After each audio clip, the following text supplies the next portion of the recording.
Hello friends, welcome back to my channel. आज हम लोग बात करने वाले हैं ब्रेथलेसनेस के बारे में। कभी कभी हमें महसूस होता है या हमारे पेरेंट्स को हमने देखा होता है, काफ़ी हद तक हमने पेशेंट्स को भी देखा है। वो बोलते हैं कि हम जब सीढ़ी चढ़ते हैं या थोड़ा चल लेते हैं उसके बाद थक जाते हैं, सांस लेने में दिक्कत होती है। तो ऐसे स्टेजेस में हम क्या करें? देखिए, मेडिकली क्या हो रहा है वो मैं नहीं जानना चाहता उसके डिटेल्स में, कि आप में कौन से विटामिन कम है या कोई बीमारी है, आपको अस्थमा है, वो सारी डिटेल्स में नहीं जानना चाहते। लेकिन आजकल सेडेंटरी लाइफस्टाइल की वजह से काफ़ी लोगों को ये प्रॉब्लम हो रही है। सेडेंटरी लाइफस्टाइल मतलब लोग ज़्यादातर बैठे रहते हैं, तो वॉकिंग या कोई भी कार्डियो एक्टिविटी ना होने की वजह से वो थोड़ा भी चलते हैं या थोड़ी बहुत भी सीढ़ी चढ़ लेते हैं या थोड़ी बहुत भी एक्टिविटी कर लेते हैं तो बहुत थक जाते हैं।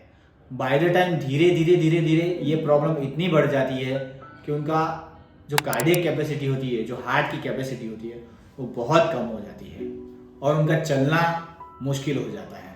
कभी कभी तो पेशेंट्स या जो एजेड लोग होते हैं, कभी कभी जवान लोग भी कंप्लेन करते हैं कि हम बेड में से उठते हैं उसके बाद भी हम लेथार्जिक फील करते हैं और हमारी सांस फूलने लग जाती है, ब्रीदिंग में डिफिकल्टी होती है। तो उसके लिए हमें डे टू डे लाइफ में वॉकिंग, साइकिलिंग, जॉगिंग, ऐसी कार्डियक एक्सरसाइज थोड़ी हमें इंक्लूड करनी है।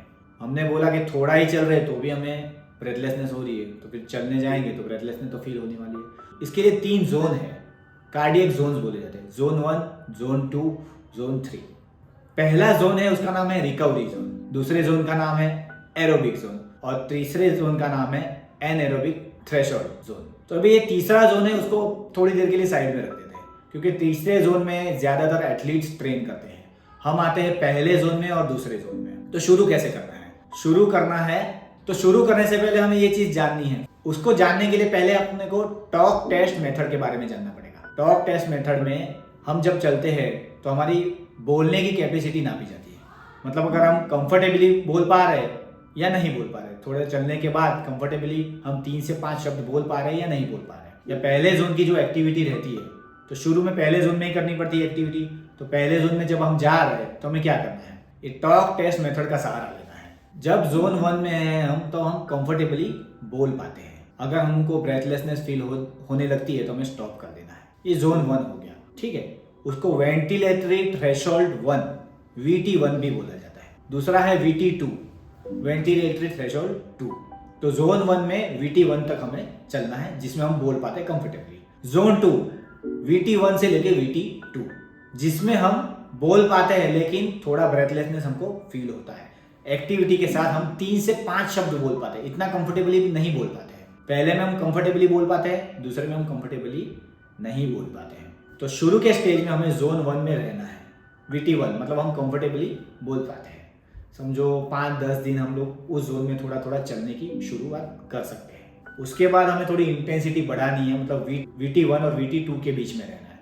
मतलब हमें इस तरह से चलना है, वॉकिंग करना है, जॉगिंग करना है या स्विमिंग करना है कि जिसमें हम थोड़ा थोड़ा अनकंफर्टेबल हो जाए कुछ शब्द बोलने में। ज्यादातर हमें ये जोन में ट्रेनिंग करनी है। VT2 का जो एंड पॉइंट होता है उसको onset of blood lactate accumulation बोला जाता है। वो थ्रेशोल्ड होता है, मतलब वहां पे अगर हम पहुंच रहे हैं, वो इंटेंसिटी एक्सरसाइज की इतनी ज्यादा हो जाती है तो कि हम सांस लेना भी मुश्किल हो जाता है और बोलना भी मुश्किल हो जाता है। तो VT2 का एंड पॉइंट है वो। तो हमें क्या करना है? VT1 और VT2 के बीच में रहना है।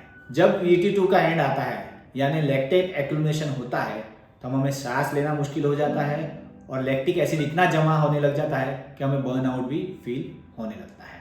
तो एथलीट ज़्यादातर VT2 और VT3 के जोन में ट्रेन करते हैं क्योंकि उनको अपनी कैपेसिटी बढ़ानी है। तो जैसे जैसे आप भी थोड़ा कैपेसिटी बढ़ाने की कोशिश करें तो इस जोन में धीरे धीरे प्रोग्रेस कर सकते हैं। तो हमें क्या याद रखना है? रिकवरी जोन और एरोबिक जोन, VT1, VT2 और talk test method. Talk test method मतलब थोड़ा बहुत हम लोग बोल पाते हैं, अच्छी तरह से बोल पाते हैं, और VT2 के लेवल में अगर ट्रेन करें VT1 से लेके VT2 में, तो बोलने में थोड़ा अनकंफर्टेबल फील होता है लेकिन हम थोड़ा बोल पाते हैं। इस जोन में धीरे धीरे ट्रेन करके धीरे धीरे वॉकिंग है, जॉगिंग है, स्विमिंग है, साइकिलिंग है, ये सारी एक्टिविटी हम अपने हिसाब से टॉक टेस्ट मेथड के हिसाब से जान सकते हैं। इसके लिए कोई ऐप या कोई फैंसी चीज़ें लेने की ज़रूरत नहीं है।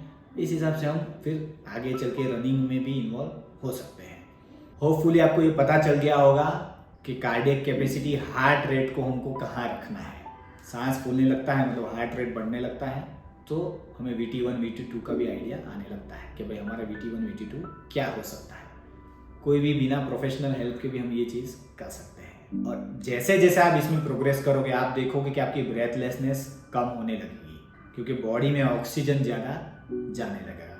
लेकिन आपको इनिशिएट करना ज़रूरी है। बहुत सारे लोग सेडेंटरी लाइफस्टाइल जीते हैं, बैठे ही रहते हैं। और याद रखिए कि movement is medicine, sitting is the next smoking. जितना बैठोगे उतना अनहेल्दी रहोगे, जितना मूवमेंट में रहोगे उतना हेल्दी रहोगे।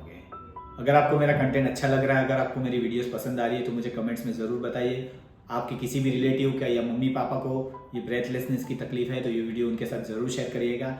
और हाँ, सब्सक्राइब करना मत भूलिएगा। See you in the next video. Thank you guys.